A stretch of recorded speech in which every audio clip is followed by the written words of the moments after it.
Now it is. Let's see. Okay. Hold on. I want to record a little bit. 10 seconds worth. It says we've got 60. Watch that curve, yeah. So where are we, Mr. Neutra? We are now at the corner of Earl Street and Neutra Place. Used to be called Argent Place, and we renamed the street in 1992. I was here when that happened, but that day. Were you there when this man climbed up on the Yes, that was my pole partner that climbed up the pole and pulled it off. Really? Yes. Oh my goodness. Yeah, that was quite His a name day. is Stephen Ellingson. Yeah, he had to climb up the pole and get it. Yeah, that's right. So this is the original numbers. These are the original numbers. It used to be, the address used to be on Earl Street. Uh-huh. When we renamed the street to Neutra Place, I thought, well, our frontage is on Neutra Place, so why don't we use Neutra Place as the Oops, sorry.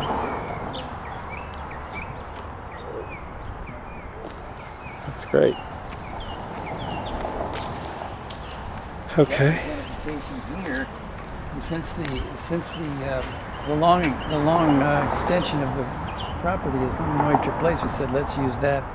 That confused everybody because it's 2200 north and we had 2440. Yes, that did. Indeed. So the city finally said, well, because it's a historic number, we'll let you use that number, and we'll just wink at the problem. And so ever since then, it's been confusing to everybody. Everyone else, let's go. Everybody's confused, yeah. All right, well, take me inside anyway, the house here.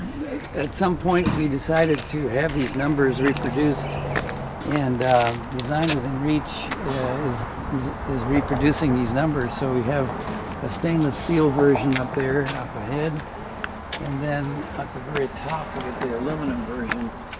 So we have several different versions available people can order to use for address numbers. These are the stainless steel. Yeah. So. Okay.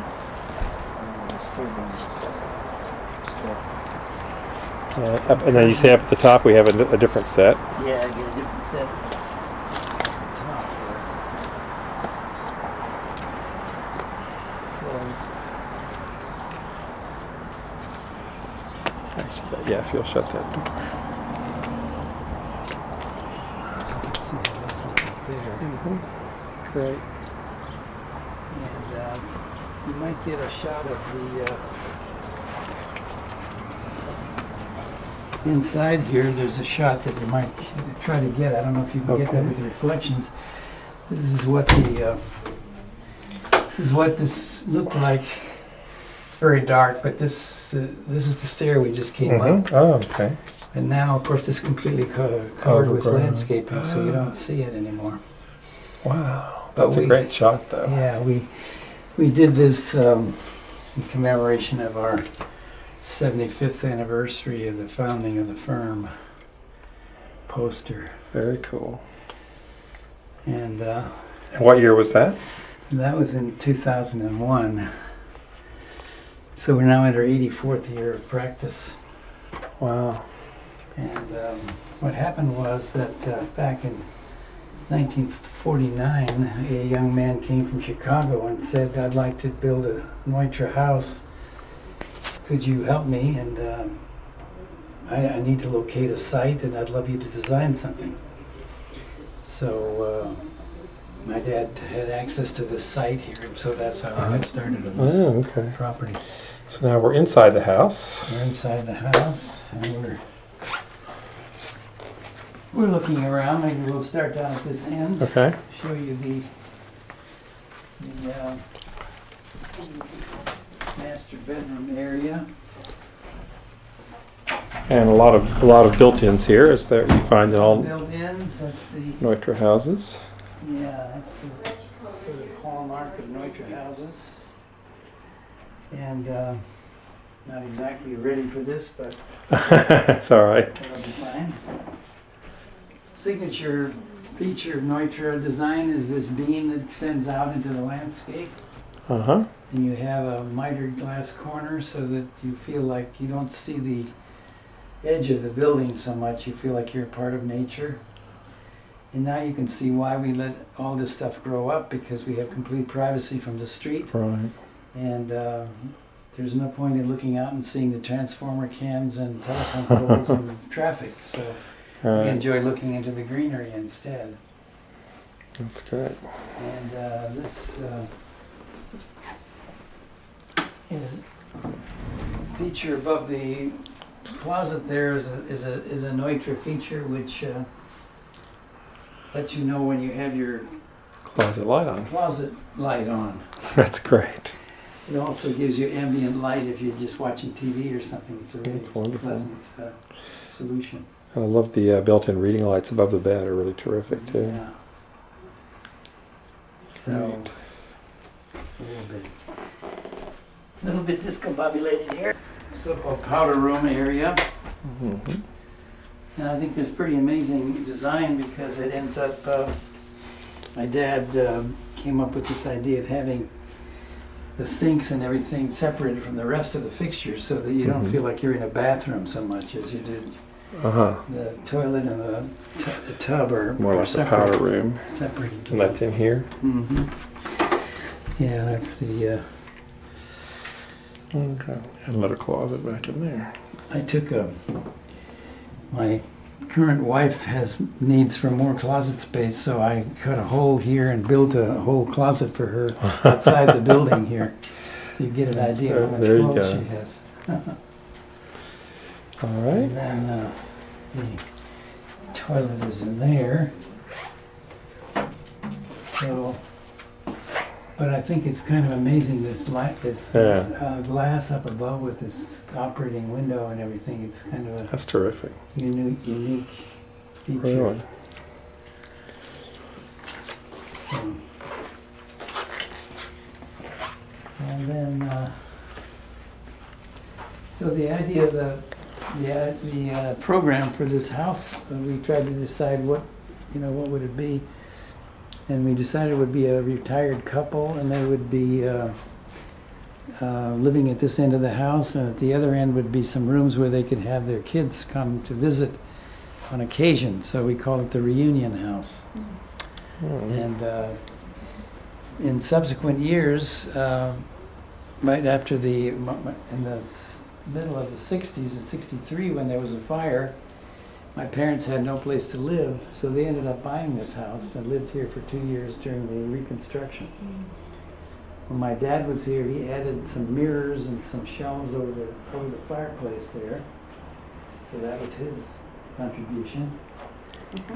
And also the pool. My dad added that to the landscaping. It was a pool or a pond? That pond, Yeah, yes. it wasn't to wade in. Nothing, just for reflection. Uh-huh. And my dad used to tell people this pond is 475 feet deep. 'Cause you weren't able to see exactly how deep it was. Oh. People always ask, how deep is it? So that was his answer. Let's go in this part. Yeah. So then, at the end of the Reconstruction period of the research house, we had been living in the back during the Reconstruction. So the question was, what are we going to do? They first offered us to rent this house for them, but then my wife said, no, I want to buy a house. So finally they agreed to sell this house to us. And I remember my mother saying at the time, it has to be in Dion's name only. Why is that? Well, in case the marriage doesn't work out, I want to make sure it stays in the family. Well, my wife wouldn't go for that, of course. Well, 25 years later, we had a War of the Roses discussion about who gets to keep this house. So my mother was right. Anyway, And how long have you lived here, Dion? I lived here since '66, Okay. so I've been here a long time. I mean, intermittently moved out a couple of years during our divorce, and finally came back again, and I've been here ever since. Well, let's move Let's go down. through, yeah. So then in this part of the house, there's some changes made. I added a piece of glass down below here, which was not here.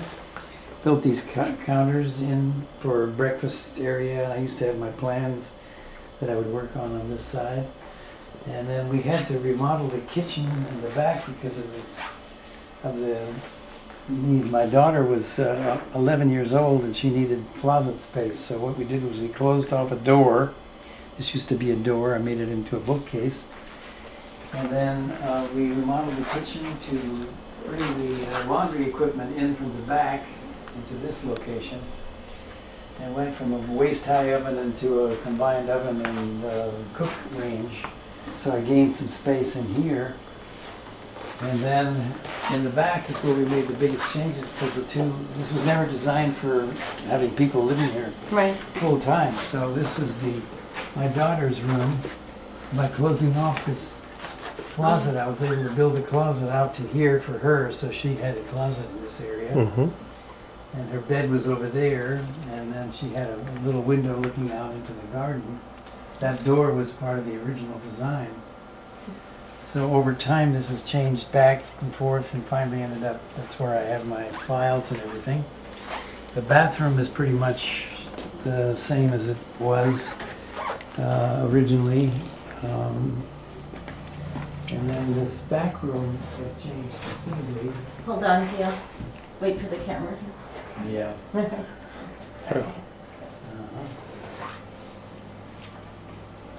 Okay. Mm-hmm. Down here, this used to be open completely, and this was just a laundry room here. So the idea was to close this in, put a door, give my son some privacy, move the laundry equipment out, give him a desk to work with, and since he had so little closet space, we ended up raising his bed off the ground and creating all this storage space. Wow. Wow. Very deep drawers all the way back, so Mhm. you got lots of storage space underneath here. And so that's the use of this room. And then later we decided to add a unit above the garage, which was planned in the original house. I remember from the plans. We had plans for it, so I checked the plans and everything. We found out that we could add this second floor.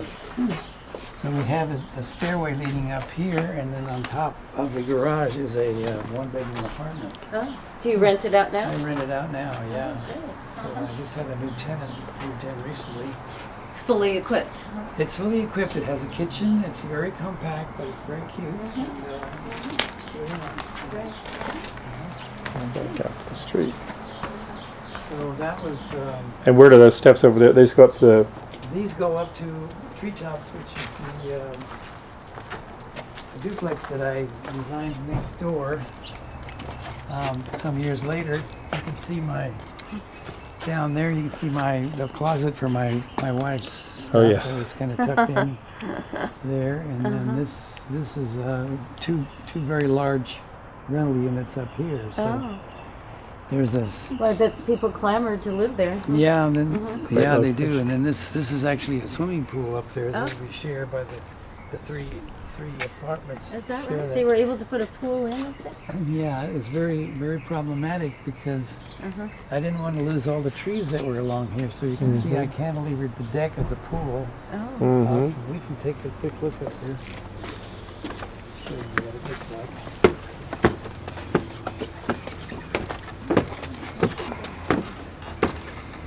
Oh, sorry. Oops. Hi. How are you? Hi.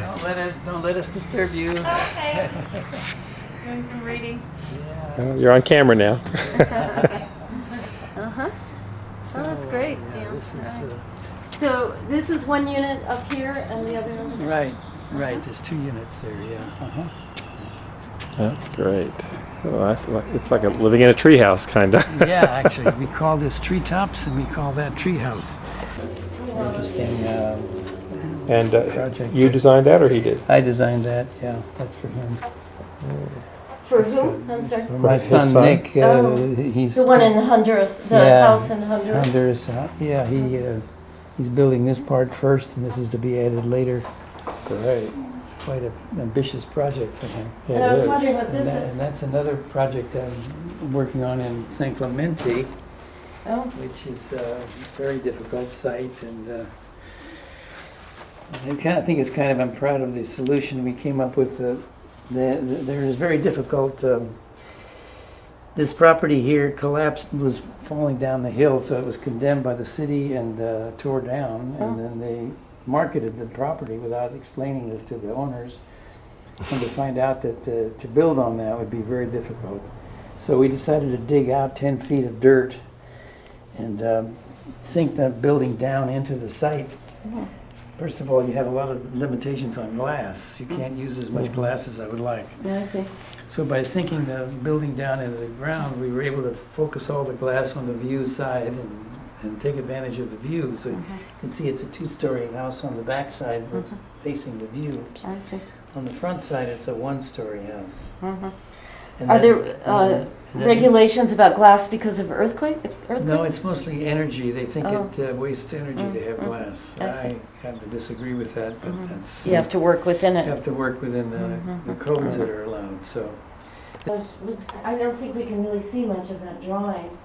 Of importance of this project. And for example, when I was in Germany and I described this to people, they said, this is a fabulous idea, you know, this is important. Tell us what this plan is that you have for the meadow, which is now about to be opened up around the reservoir. Right. And I think you said that the plan you first conceived of started in 1977? 1970. 1970. It was 2 weeks, 1 week after the first Earth Day in 1970, when I realized my father had died just a week earlier, had not lived to see Earth Day, and that was such an important thing for him. The idea that we start to care about our planet. He had written about it and talked about it his whole life. And here we were finally celebrating Earth Day for the first time. So I came up with this idea of a memorial park to celebrate his life and the life of other pioneers in the ecology movement, such as Teddy Roosevelt, John Muir, and people like that. So I had the idea of taking the research house, which is here, and connecting it by a water connection back to the lake, which this used to be all water here. This had been changed in the 1950s to a grassy area. So by having a connection here, you reestablish the connection of the site to the lake, which is what attracted my father in the first place. So I had the idea of a contemplation garden here where people would be brought by bus. There's a little parking area here where students could be brought by bus and explained about the history of the ecology movement by means of walking around here and looking at displays that were outdoor displays, and crossing the street and going to the research house, which is a city monument, being explained the background of my dad's contribution. So You were saying you started with kind of a world perspective. And I thought about this from a standpoint of the impact on the world, and then zeroing in closer and closer, and finally getting down to the neighborhood. And then the neighborhood, of course, voted no, and therefore the world was deprived of this plan. Why did they vote no? They're afraid that people would park their vans on the lawn, or they would leave papers around, or they would sleep there, and they're not supposed to sleep there at night, and all the typical things that people say about a park if you propose a park across the street from their site. So the interesting thing about it is a project like this that has world significance is dictated to by a small group of people who go to a meeting and say, no, I don't want it. Well, now it turns out that there's going to be a public park there anyway, in spite of that. So we have the opportunity to sell the park department on incorporating this idea as part of their thinking of the way this park could be developed. So Would there be something inside of the park that would mention your father? Yes, there would be one of the displays I was thinking of, waterproof. Discussion of history of the person, the biography of the person, and that people could be added to that over time. People who are important. There could be an annual speech given on the site, talking about the importance of the ecology movement. So there's an opportunity to use this as a focal point to celebrate this, the start of this green movement that is now getting more and more. Right. In your father's, traction. in the Neutra name, really. And my father's part in that. So And you were saying this is the only city and the only place, really, that it would be appropriate to do a project like this? It could be appropriate anywhere else, but I've never heard of anybody taking up the idea. So even after 40 years, it's still an original idea that hasn't been taken up by anybody yet. So it's an opportunity to do that. Okay, well, thank you. this is the book that you created. This is the book that I created to describe that at that time, and I've tried several times since, during the master planning phases and other phases of the work. I've tried to interest people in this and never got anywhere, because it's always the same thing. There's too much intensity, too much traffic will be attracted here, therefore we're opposed to it. And so... Well, you haven't given up on it. I haven't given up, and I feel that it's still a much better use of that space than just a passive area where people have a couple of benches to sit down and not pay no attention to the fact that we have a city monument across the street, which really needs a foreground and needs something to celebrate its existence. Yeah, it's sort of a link, actually. It's a link, yeah. By having a pedestrian walkway there, you could get across and actually enjoy the two areas together.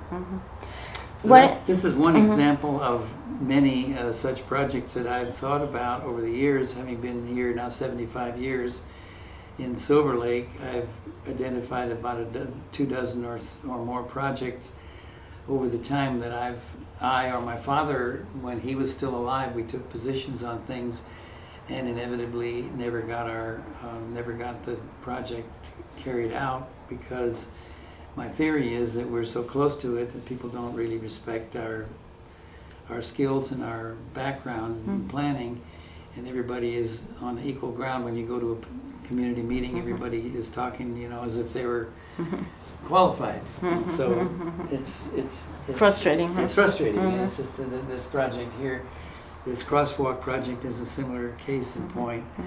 Another example is the Baxter Wall down here, which recently has been completed. And I opposed that because I felt that it was a tragedy to lose the 75-year-old landscaping that had grown up over the years on the bank there. That your father had landscaped, or no, just had been there. Just the fact that it had been there all these years, and the wall, even though it shifted a little bit, withstood the worst rain that we had, in 100 years. Shortly afterwards, and never moved. And so the city kept saying, well, there's a danger that it might collapse. Well, so anyway, we proposed various solutions for that, but instead they spent $600,000 to install a backup wall at the back of the street, tore out all the landscaping, and now we're going to wait 75 years for that landscaping to grow back again to look anywhere like it did before. So there's examples of, of expenditure of public monies. I feel a complete waste of cost. Another example is the proposed walkway at the end of Tesla at the end of the lake. They want to build a suspended walkway along the street. I think that a project like this, where you have life safety involved, would be a much better way to spend $250,000 than to build a walkway on Tesla, where everybody, when you're walking on the street, everybody knows there are people walking. It's not very heavy traffic anyway. Compared to this. So why spend money to do something like that? It's just an example of the entire walkway project around the lake. I figure about $2 million has been spent on that. If we'd been willing to wait 5 years, when it becomes a public park anyway, you could walk around the lake freely. There's an existing roadway. There's no need to build all these extra walkways and retaining walls and suspended walkways and everything else. So it's all a matter of taking a longer view and thinking about what's going to happen in time, and then being patient to wait until things change and that you now have access to the walkways that exist there. So those are some of the things that we discovered over time were being done here. We took positions about them, and everybody says, no, we have to have it now. So we spent $2 million to get it done. When did you start your practice as an architect? I started my practice when I was in high school, basically working with my father on the Channel Heights housing project in San Pedro. I was the project draftsman on that project, and then later when I graduated from USC, during my high school years I continues to work in the practice, and even during my university years I was working on the side, on various things. Finally, when I graduated, there was a plan that I would work in another office for a while until I got more experience, and then come and join the practice after that. Well, it turns out my father had one of his heart attacks just as I was coming out of USC. So he was in bad shape and needed support. So we scrapped that plan, and I came to work full-time in the office and started to take hold in 1950. Yeah. Just about at the time this house was being built, actually. So I supervised the pouring of the foundation for this house, and was very familiar with it, obviously. And then worked on various projects, both with my father and then with his partner, Robert Alexander. At the time, they were doing the Chavez Ravine housing project. Right. And so I worked on that one as well. And which was never actualized. Was never actualized. Just at the time we were taking bids on that is when the combination of Richard Nixon, a senator at the time, and the mayor of LA were convinced that this was creeping socialism, and they abandoned the whole public housing, 10,000 units of housing, which would have been built in Los Angeles at that time had that not happened. So you were never, your office was never paid? Or Oh yeah, we were paid. We were paid. It just never came about? Nothing ever came about, which is a tragedy, because what happened later was that all those people that were kicked out under eminent domain, instead of being able to come back and live there, were told there's going to be a ballpark there instead. And that, of course, is a breach of public faith and everything else. It's a tragedy in this history of Los Angeles. I remember about 10 years ago, I was invited by the Housing Authority to come to a ball game at Dodger Stadium. They said, well, we're going to celebrate because of our sort of a outing for our 20 staff that we have in our staff. We wanted to do something special. We decided to invite everybody to a ball game, and they printed a special T-shirt that says, "Public housing finally comes to Chavez Ravine." And that was an inside joke for all those people, because they understood. Everybody else at the ball game had no idea what they were talking about. But it was kind of a cute idea, and I was a guest of honor at that on that occasion. So you're still quite young then? I was young, yeah. I was in my 20s at that time. And I was the youngest corporate member of the AIA at the time. I passed my state board exam in one sitting, which was unusual at the time, and got my license. And got married the same year, the first time, and lived with my bride at the back of the Neutra office building in the apartment there, and had our first child there, who spent his time as a toddler on the balcony of that apartment. That's the older one that I showed you the picture of, Gregory. Then at that time, we needed more space, so we bought a house on Edgewater Terrace behind the office and lived there for a while. Meanwhile, we're doing all these different projects, the master planning of Guam, master planning for 2 university campuses, one in Long Island, another one in Idaho, in Iowa, and then also some housing for the Navy and the Army. We did Army, Navy, and Air Force housing. Is that right? For all 3 firms. I recently got a booklet from the Mountain Home Air Force Base in Idaho of the project we did there. The woman did a really nice survey of all the Neutra work that was designed for that Air Force Base. Is that right? They made a book out of it? Made a book out of it. Most of it has been torn down, and they're saving only a few examples.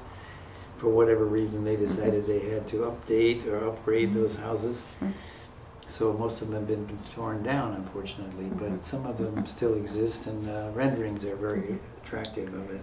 So when you worked with your father, you took on a certain aspect of a project, usually I would pretty act much as, the same. I would act as a project architect on various of the projects, one of which was the Gettysburg Cyclorama Center, which is one that I'm trying to save now, that being threatened with being torn down. And then others were things like the U.S. Embassy in Karachi. I was the project architect on that. And some planning in at Adelphi University in Long Island. I was the project architect on their library building there. So we did these projects together with Neutra and Alexander, and then also at the same time my father continued to do work, mostly residential on the side, but he also did a couple of commercial things at the same time. The Northwestern Mutual Life Insurance building on Westmoreland is one that I worked on right in the beginning of 1950s when I came out of USC. Did you have your own projects over the years? Or? I finally, after my father's death, in 1970, I continued with the firm and did, at that time I did the main library for the city of Huntington Beach, which is still standing and looks good. And then I worked on a school in West LA called Canfield Avenue School, which is a really nice elementary school. And later years I did a building for the graduate school at Claremont Colleges out in Claremont. And recently we opened our show there on Orange County. It's called The Amazing Neutras in Orange County because we did 20 projects there over the years. So I decided to do an exhibition showing the fate of what's happened to those projects over time. And that's now running in Claremont at the Packing House. It's a really nice arts district that they've created. At Claremont College? Claremont. Well, it's actually a public gallery in Claremont. One of the segments of that show shows the Neutras in Claremont, which shows 2 houses we did there and also this university building that I did there, plus a church, a Methodist church that we did in Claremont. So those are still in pretty good shape. The ones in Orange County are not so happy. Some of them have been torn down, others have been changed a lot. So the fate of those in Orange County is not as happy a picture. Did Neutra and Alexander close as a firm? Yeah, they closed at the end of the 50s. Alexander decided to pursue his own thing. He was suffering under the fact that every time a project got publicized, it was always Richard Neutra, and they always forgot to mention him. And he got a little bit old after a while, so he got tired of it and decided to break out on his own.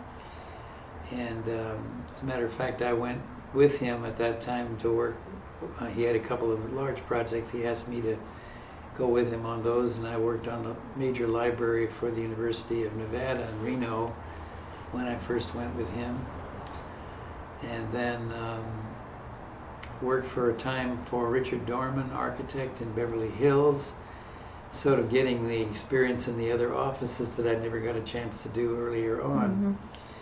And then that was about the time when the fire happened down in at the Research House in 1963, and so that brought me back into the fold to try to help my parents deal with the aftermath of that tragedy, which of course they lost a lot of the stuff that manuscripts and things were lost in the fire that couldn't be replaced. We did save a lot.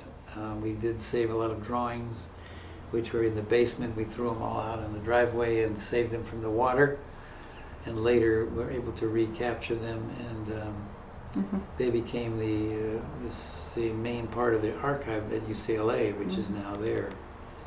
So that was fortunate that we saved a lot of stuff. And then later the idea came rebuilding the house. I was sort of the main person involved with that. My parents were traveling and they were away. We were talking by correspondence, but I was doing everything on a day-to-day basis, working with a contractor and getting the what we see today out there built.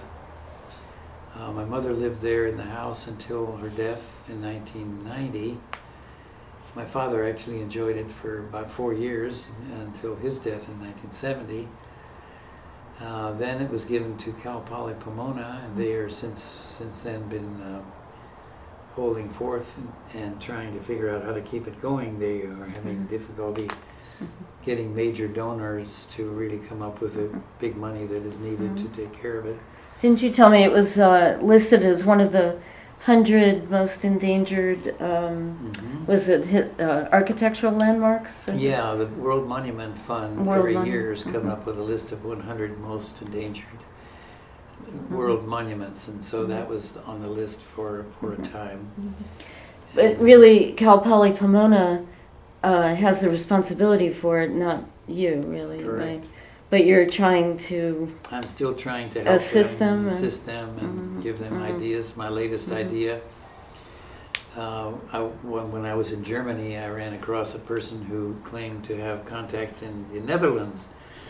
So I said one of my favorite ideas was to have a Netherlands group come up with an equivalent gift that was given to my father by this Dutchman in 1930 of $3,500. Today that would be $350,000.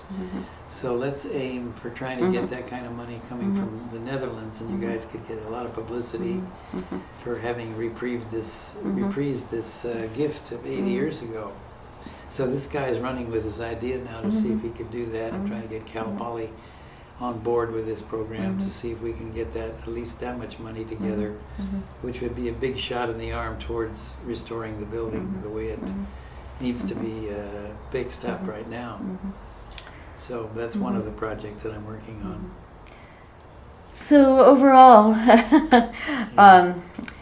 it sounds like you have a natural passion for architecture yourself, right? It wasn't something that you were required to do, but something you love to do. And yeah, it turns out to be that way. People have asked me, would you rather done something else? It turns out I can't think of anything else I would have rather done. I enjoyed the career. I enjoy now trying to see what I can figure out systems where I can think of saving some of these examples.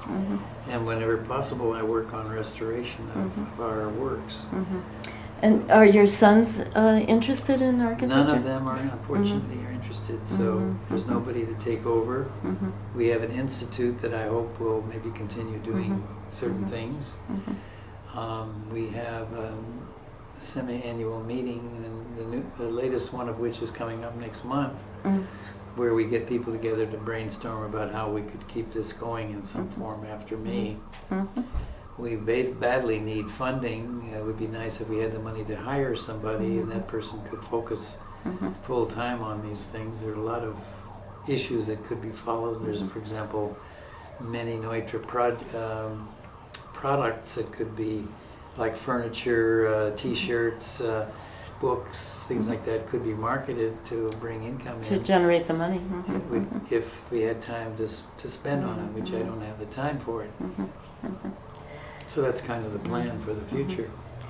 And of all the projects, I guess, that you've worked on in your lifetime, do you have one that you're most proud of or feel? Well, I think the library at Huntington Beach is probably one of the most, one that I'm most proud of, because I was able to do things there that I've never been able to do on other projects. Unfortunately, they haven't followed through in every respect to keep the original thinking going, which is always the problem. You have people coming with different ideas of management and they don't really follow through, but still the building still speaks for itself, and I think it...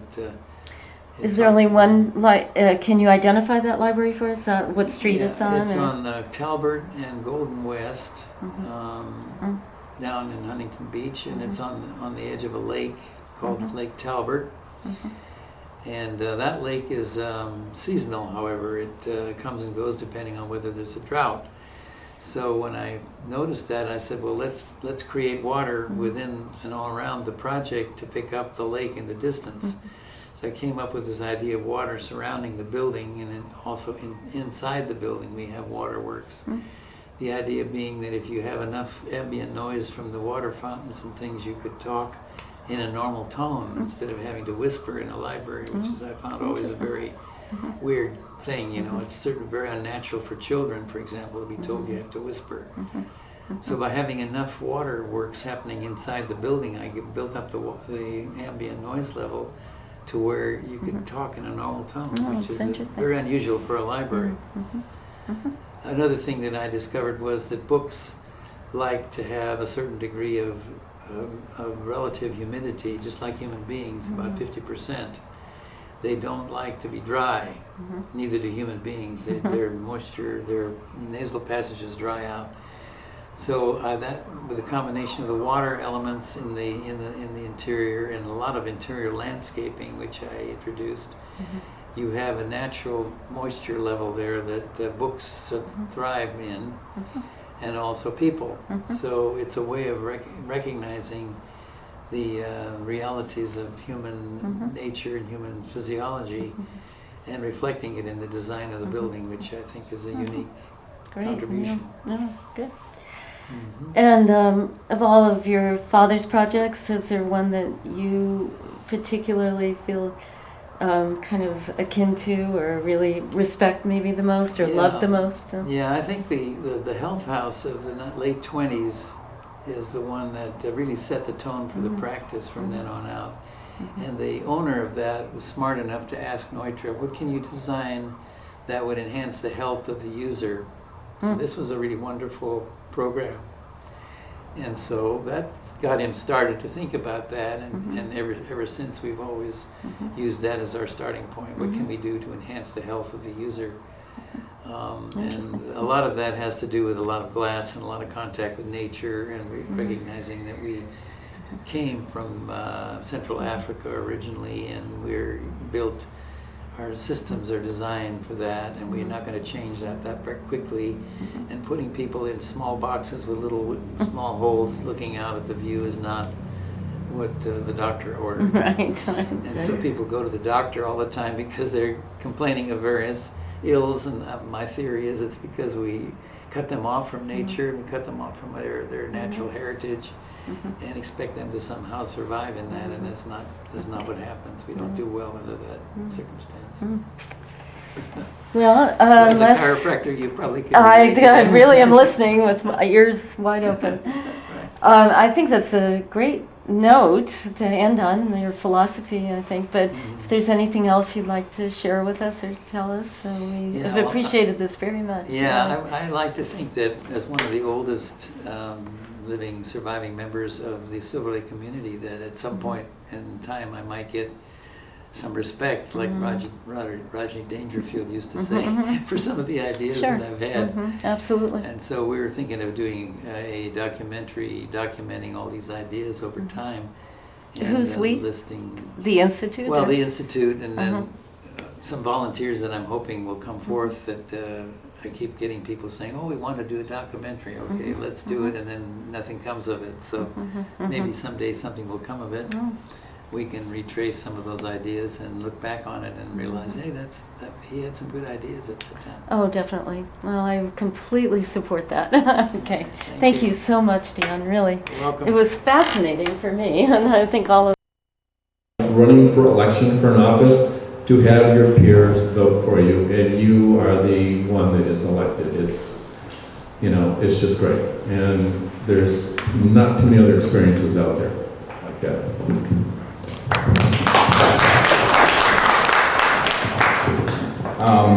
I've heard my other candidate Bob speak and the other candidate speak tonight, and I can safely say that the neighborhood council is going to be in good hands, regardless of election outcomes. There's something to be said for brevity, so I'll just end here by stating that if elected, I can only promise to do my best and to contribute to the town that I feel I can be a part of. Thank you all.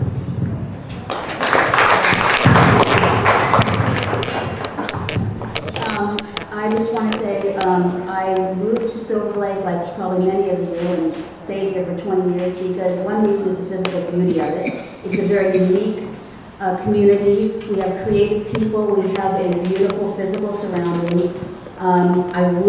What I'll do if I'm elected to the neighborhood council is do a really great job of outreach to get more of our creative people involved in the process.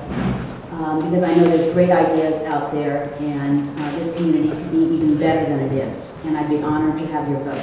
Thanks.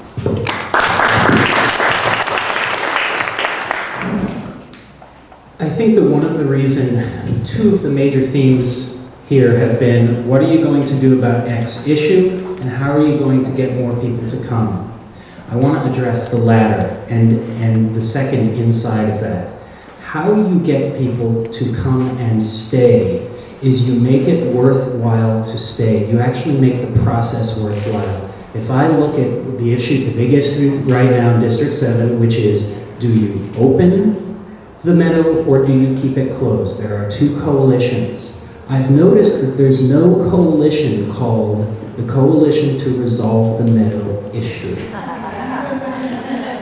What would happen, and here's the answer to what I would do specifically, is I would actually tap the heads of those two coalitions and invite them to join the Coalition to Resolve the Meadow Issue. And that is what I want to do for the neighborhood council, is actually shift the discourse of how issues are resolved, and that will bring more people in. They will want to be here.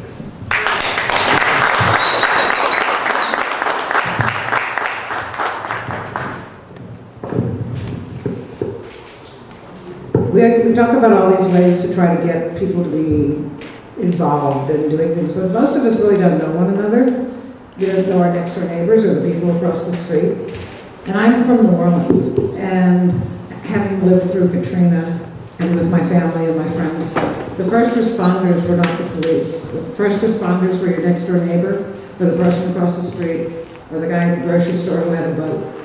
And I think that what I would like to see happen, and what I would try to encourage to happen, is that we do a lot more social activities, and like she said, block parties, and so we get out and meet each other and get to know each other. Because if you have an issue and you have an issue and I don't know about it, but we're in a social situation, I might hear about it and I might get more active. So I think a little less strangeness and a little more community.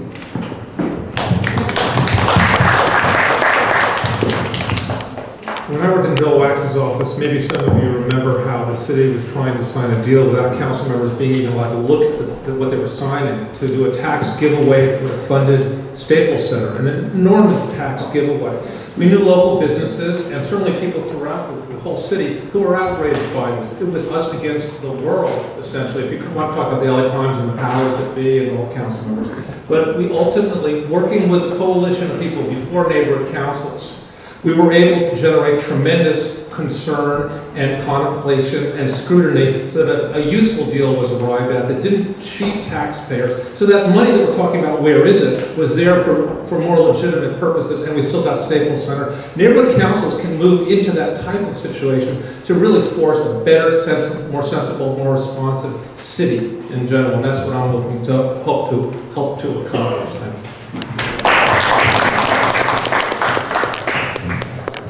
So again, I first got involved in politics when I was at CSUN. Apparently I talk a lot faster at home than I do here, so I'm trying to talk faster now. It taught me, though, that the people who get involved in politics are the people that get heard. And so that's why I'm running today, is because I want to be more heard in my community. And I want to encourage other people to be heard in their community also. And I feel like we facilitate that being on neighborhood council. And I've been thinking about your question since you asked it, and I think defending the Constitution means protecting personal liberties, and that means taking personal responsibility for what goes on, and not saying, well, government will take care of me, but saying, no, I'm responsible for what happens in my community, in my city, in my state, in my country. And so you have to stand up and hold your government accountable and not just let things happen to you. I work as an election worker, and it abhors me the turnout that we have, and I'm hoping that, you know, as I get more involved in these kinds of things, that I'm going to be able to change my community and get people in my community more involved. Thank you. I'm interested in a lot of the issues that we need to address and stuff. I was born and raised in the neighborhood. Richard Neutra is my alma mater.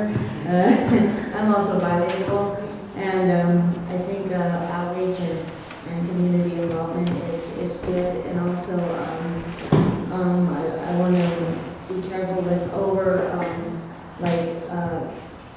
I'm also for neighborhood watches, but you know, I don't want people to just arrest your neighbor for jaywalking and stuff. So anyhow, thank you for having me.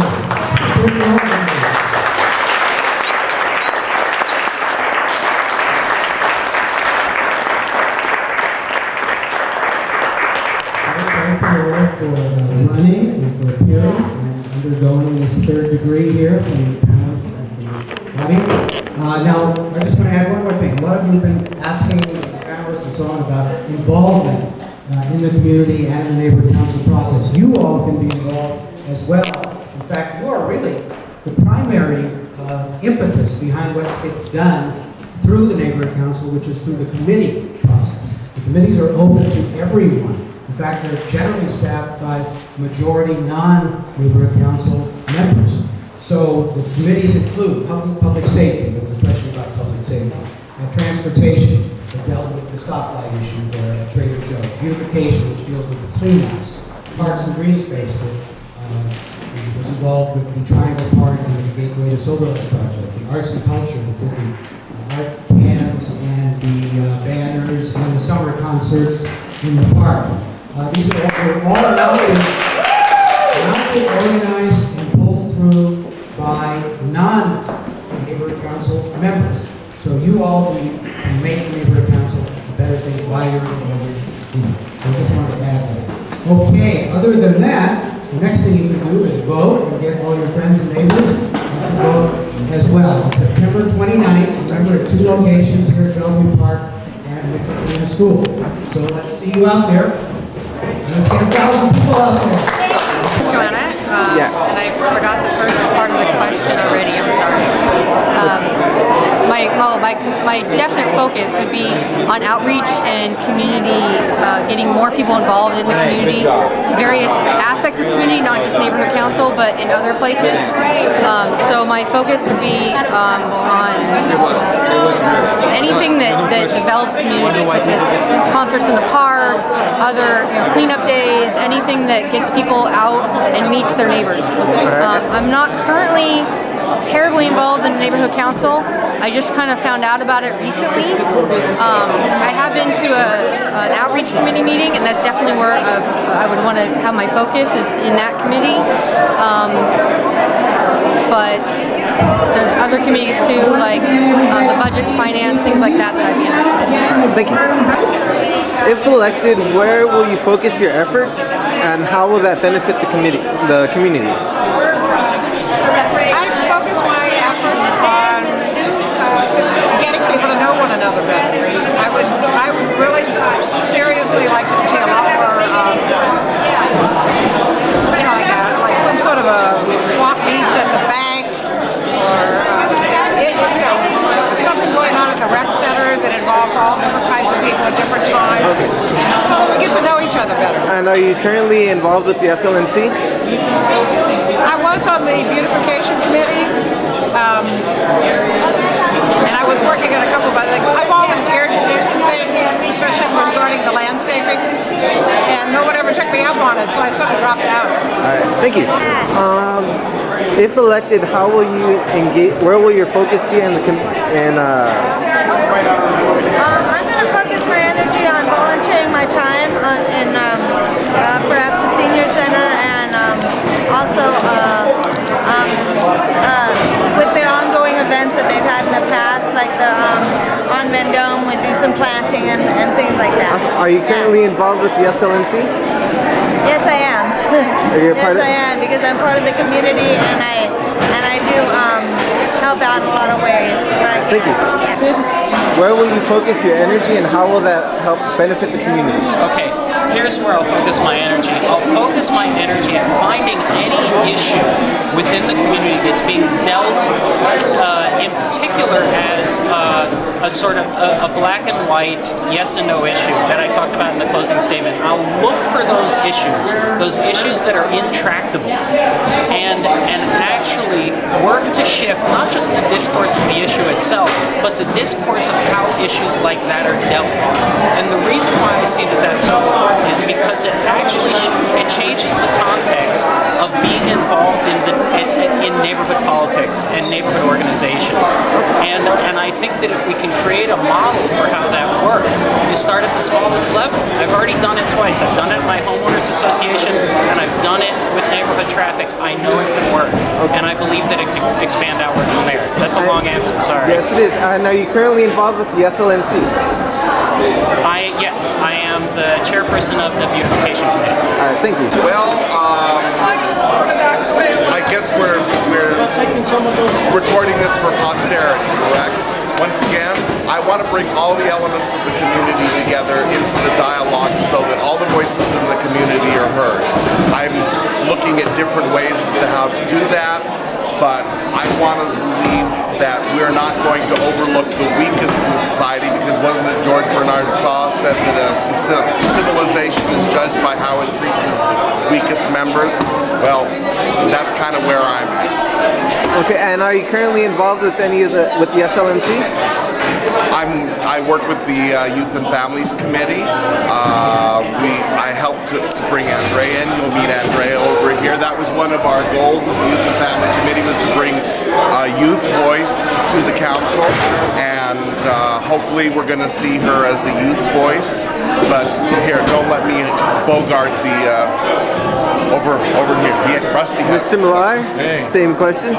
Well, I'm going to continue to work on issues in the community such as transportation, public works, urban design and preservation, which is our land use committee, for development issues, because these are things that are having such big impacts on every community in Los Angeles. And we listen to so many people on whatever the issue might be pertaining to any of those topics. And those are important to me, and I think they're important to the community, so I will continue to focus on those.